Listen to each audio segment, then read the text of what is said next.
नमस्कार, आप देख रहे हैं डॉक्टर साहिब। आपके साथ मैं हूं मुस्कान और आज मेरे साथ मौजूद है डॉक्टर मोनालिसा।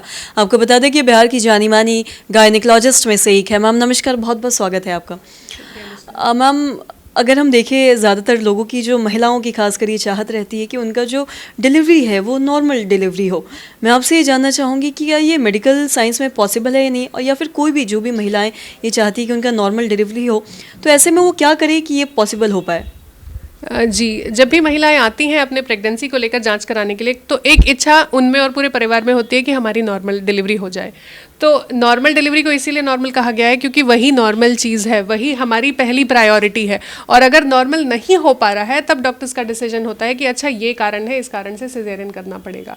तो एक छोटी सी स्टोरी बताऊंगी मैं अपनी स्टाफ की। मेरी स्टाफ जो कि यहाँ ज्वाइन करने के बाद प्रेग्नेंट हुई, वो रोज़ यहाँ काम करती थी और उन्होंने कुछ समय बाद मुझे बताया कि प्रेग्नेंट हैं। बीच में उन्हें घबराहट हुई, छुट्टी भी ली उन्होंने, पर फिर जो वो रोज़ रोज़ ड्यूटी आती रहीं, 8वें-9वें महीने में मैंने उनसे पूछा कि तुम्हें छुट्टी कब से लेनी है, तो उन्होंने कहा कि नहीं, जब मैं छुट्टी लेती हूँ तो मुझे सांस ऊपर नीचे होने लगता है, गैस भर जाता है, मैं दिन भर मतलब बहुत एंग्जाइटी होने लगती है, तो मुझे आप छुट्टी मत दो। यहाँ तक कि वो संडे को भी उठकर यहाँ आ जाती थी। तो ऐसे ही करते करते लास्ट में जब 9वां महीना हुआ तो बेचारी को बहुत अच्छे पेन्स आए और मान लीजिए लगभग 8 से 10 घंटे बाद वो काम करते करते ही भर्ती हुई। 8 से 10 घंटे में छुट्टी हुई और अगले दिन डिलीवरी हुई और अगले दिन से उसकी छुट्टी शुरू हुई। तो बॉटम लाइन ये है कि एक्टिविटी बहुत ज़रूरी है। आप समझेंगे कि जो महिलाएं होती हैं, कंस्ट्रक्शन वर्कर होती हैं या जो विग्रस काम करती हैं ना, उनकी डिलीवरी नॉर्मल होने के चांसेस बहुत अच्छे होते हैं।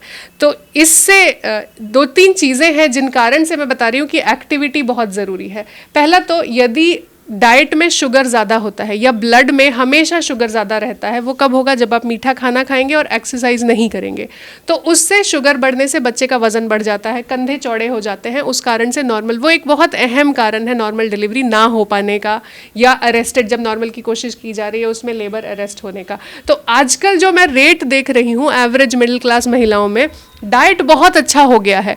4-5 परिवार वाले लोग आ गए हैं और सब इन्हें गुड़, मीठा, मिठाई, बहुत सारी मतलब चीनी वाली चीज़ें, एनर्जी डेंस चीज़ें खिला रहे हैं, जिस कारण से बच्चों का वजन एवरेज से बढ़ रहा है। उस कारण से सिजेरियन के एक कारण वो है कि सिजेरियन का दर बढ़ रहा है। तो आपको नॉर्मल डिलीवरी कराने के लिए अपने डाइट में शुगर एकदम कम रखना है और रेस्ट नहीं करना है। प्रेगनेंसी ऐसा नहीं है कि अब हम बेड पर पड़ गए, अब हमने रेस्ट शुरू कर दिया, अब छुट्टी, अब नौकरी से छुट्टी हो गई और सीढ़ी चढ़ना उतरना भी आप प्रेगनेंसी में कर सकते हैं।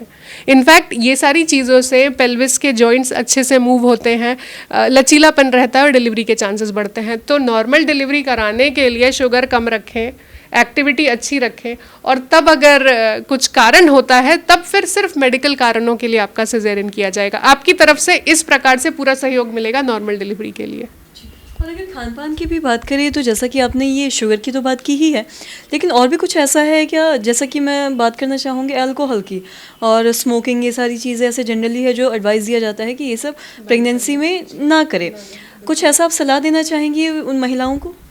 जी, अल्कोहल और स्मोकिंग तो खैर प्रेगनेंसी के पहले से ही बंद करना है। उससे नॉर्मल डिलीवरी या सिजेरियन पर हालांकि असर नहीं पड़ेगा, लेकिन ये सारी चीज़ें एब्सोल्युटली मना होती हैं। दूसरा एक चीज़ की याद आई मुझे, गांव में कुछ औरतें कहती हैं कि घी बहुत सारा खाएंगे तो बच्चे का सर नीचे आने में आसानी होगी। ऐसा कुछ नहीं होता कि आपके घी खाने से, घी हालांकि नुकसानदायक नहीं होता, लेकिन घी खाने से बच्चे का सर जल्दी नीचे आ जाएगा, ऐसा भी कुछ नहीं होता है। एक ही चीज़ है, एक ही रूल है जो 100 बार भी बोले तो कम है, कि शुगर इनटेक, जो स्पेशली रिफाइंड शुगर है, उसे कम रखना है। अपने प्रेगनेंसी के वजन को बहुत नहीं बढ़ने देना है। डाइटिंग ऐसी नहीं करनी कि वजन घट जाए, लेकिन 12 से 13-14 किलो तक ही बढ़े। प्रेगनेंसी में अगर 20 किलो वजन बढ़ रहा है, इसका मतलब बच्चे का वजन भी बहुत बढ़ रहा है। और अगर माँ का भी वजन बढ़ता है तो पेल्विस मसल्स और वहाँ फैट डिपोजिशन इतना हो जाता है कि नॉर्मल डिलीवरी कराना मुश्किल होता है। पतली लड़कियाँ और उनके पतले बच्चे, बहुत आराम से नॉर्मल डिलीवरी हो जाती है। मैम बहुत बहुत शुक्रिया ये तमाम जानकारी देने के लिए। तो हमारे जो दर्शक है वो भी ये समझ पाए होंगे कि जो भी महिलाएं हैं उनको अगर नॉर्मल डिलीवरी करवाना है तो ऐसे में क्या कुछ करने की ज़रूरत है। जैसा कि इन्होंने बताया, सबसे मेन चीज़ शुगर इनटेक कम करें और साथ ही साथ एक्टिविटी, जो फिज़िकल एक्टिविटी भी करते रहें ताकि आपका जो डिलीवरी हो वो नॉर्मल हो पाए। तो आशा करते हैं दर्शकों की ये जो तमाम जानकारी है आपके लिए लाभदायक रही हो। तो आज की इस वीडियो में इतना ही। अगर आपने अब तक हमारे चैनल को सब्सक्राइब नहीं किया तो तुरंत कर ले, साथ ही हमारे फेसबुक पेज को लाइक करें। वीडियो देखने के लिए आपका धन्यवाद।